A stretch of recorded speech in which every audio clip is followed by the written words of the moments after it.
Hello বন্ধুরা, good afternoon. Welcome back to my channel Sonamkul lifestyle. আশা করি তোমরা সবাই ভালো আছো। আমি তোমার দুষ্টু মিষ্টি বৌদি চলে এসেছি তোমাদের সামনে নতুন একটা ব্লগ নিয়ে। তো দেখো, স্নান করে গেছি, দেখতে পেয়েছো? স্নান করে কিন্তু উঠেই রান্নাঘরে শুধু জাস্ট ঠাকুরকে দিয়েই রান্নাঘরে চলে এসেছি। তাও দেখো পুরো ঘেমে গিয়েছি, মনে হচ্ছে কি আবার গায়ে জল ঢেলে দিয়েছি। তো এদিকে মশলা পেস্ট করছিলাম, কারণ রান্না হবে পটল দিয়ে, চিংড়ি মাছ দিয়ে ভাপা, আর মাংস, আর ভাত, আর শাক ভাজা।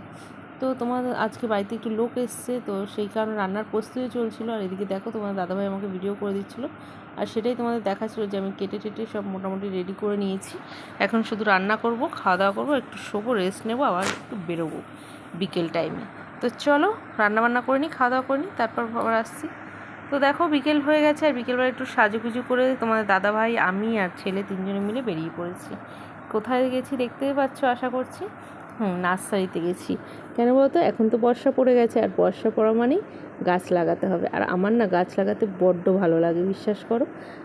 আগে নিজের জায়গা ছিল না, বাড়ি ছিল না, ওই জন্য সেইভাবে লাগাতে পারতাম না।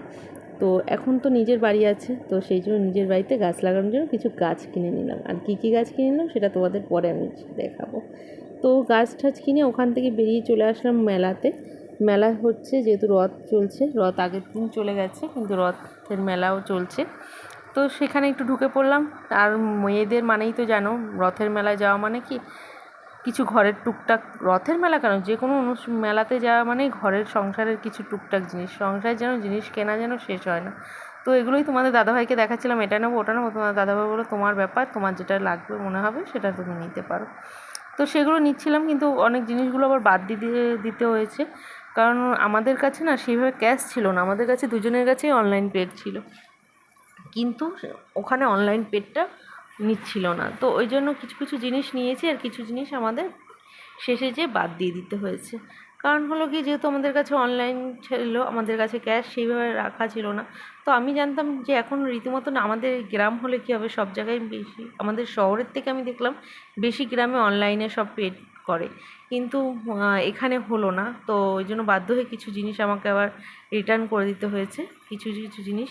তো যাই নিয়েছি না কেন সবই সংসারের জিনিস, কিছু চামচ টামচ, মানে আলু ছোলার মেশিন, এটা ওটা সব টুকটাক সংসারের জিনিস, আর ছেলের একটু খেলনা, এই কেনাকাটা করলাম। কেনাকাটা করে আর আমাকে, ও সরি সরি, তোমাদের তো জিজ্ঞাসা করতেই ভুলে গেছি, কমেন্ট করতে কিন্তু কেউ ভুলবে না আমাকে কেমন লাগছে এই লুকটাতে। যদি ভালো লেগে থাকে প্লিজ কমেন্ট করে জানাবে যে বৌদি কেমন লেগেছে। তোমার দাদাভাই কিন্তু আমাকে বলেছে, আমাকে বলে ভালো লেগেছে। যাই হোক, প্রথম তোমাদের দাদাভাই, জানো তো সহজে তোমাদের দাদাভাই কমপ্লিমেন্ট দেয় না আমাকে, কিন্তু পরে আমাকে বললো যে তোমাকে আজকে ভালো লাগছিলো বেশ শাড়ি পরে। তো যাই হোক, আমাকে সবাই বলো, তোমরা সবাই বলো যে শাড়ি পরে আমাকে ভালো লাগে, কিন্তু তোমাদের দাদাভাই ব্ল্যাক পরা একদমই পছন্দ করে না, আর আমি ব্ল্যাক পরতে বড্ড ভালোবাসি। আমার মানে ফেভারিট কালার বলতে পারো ব্ল্যাক। তো সেই জন্য তোমাদের দাদাভাই আজকে পরেছিলাম। আমি জানতাম তোমাদের দাদাভাইয়ের পছন্দ হবে না, কিন্তু তবু তোমাদের দাদাভাই লাস্টে কমপ্লিমেন্ট দিল যে ভালো লাগছিলো আমাকে। কারণ তোমাদের দাদাভাইয়ের ফেভারিট কালার হলো কি রেড, ও আমাকে বেশিরভাগ শাড়ি কিনে দিলে রেড কিনে দেয়, আর আমার বেশিরভাগ পছন্দ ব্ল্যাক। তো কেমন লাগছে প্লিজ তোমরাও কমেন্ট করতে কেউ ভুলবে না, ঠিক আছে? আমি জাস্ট সিম্পল, আমি সাজতে ভালোবাসি, আমি বেশি হেভি সাজতে আমি কোনো সময়ই পছন্দ করি না, সে যে কোনো অনুষ্ঠান বাড়ি হোক আর যাই হোক। হ্যাঁ, কানে একটু হালকা হেভি পরি, আর কিছু না, আমার ভাল লাগে না হেভি মেকআপও, ভাল লাগে না হেভি জুয়েলারিও, আমার পছন্দ হয় না। তো চলো এখান থেকে একটু কেনাকাটা করে নিই। আর তোমার দাদাভাইকে বলছিলাম শুধু আমার পেছন পেছন ভিডিও করো না, আমাকে দেখিও না, সব কিছু দেখাও, মেলাতে এত কিছু দোকানপাট বসেছে সেগুলো একটু দেখাও ফ্রেন্ডদের। তো সেই জন্য পরে তোমাদের দাদাভাই এগুলো দোকানগুলো দেখাচ্ছিল, নাহলে শুধু তোমাদের দাদাভাই আমাকেই এই পাশ থেকে ভিডিও করে দিচ্ছে, ও পাশ দিয়ে ভিডিও করে দিচ্ছে, শুধু আমাকেই দেখাচ্ছে, আর কিছুই দেখাচ্ছে না। তো ওই জন্য আমি বাধ্য হয়ে বললাম, তোমারও নিশ্চয় হাসি পেয়ে যাচ্ছে যে বৌদিকেই শুধু দেখাচ্ছে দাদা। হ্যাঁ গো, তোমার দাদাভাইকে ভিডিও করতে বললে না ওরকমই করে, আর আদার্স কোনো কিছু দেখাতে চায় না, শুধু আমাকেই দেখা। তো এদিকে দেখো কত কিছু খাবার দোকান বসেছে, আর আমি বাইরে বেরোলে না কোনো খাবার খাই না, বাইরের খাবারটা আমি অতটা অ্যালাউ করি না, আমার নিজেরও ভালো লাগে না, আর আমি ছেলেকেও আমি অ্যালাউ করি না বাইরের খাবারটা। কারণ হলো গিয়ে ছেলে বাইরের কী জিনিস কী রকম হবে, ঠিকঠাক শরীরে স্যুট খাবে কি না, ওই জন্য আমি অতটা পছন্দ করি না।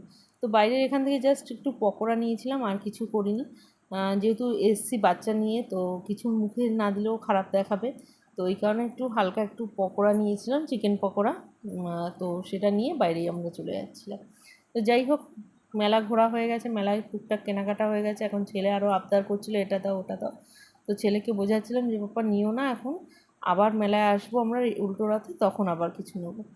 তো ও তো বাচ্চা মানুষ, ও তো বুঝতে চাইছে না, ও এটা ওটা টানাটানি করছে এই করছে।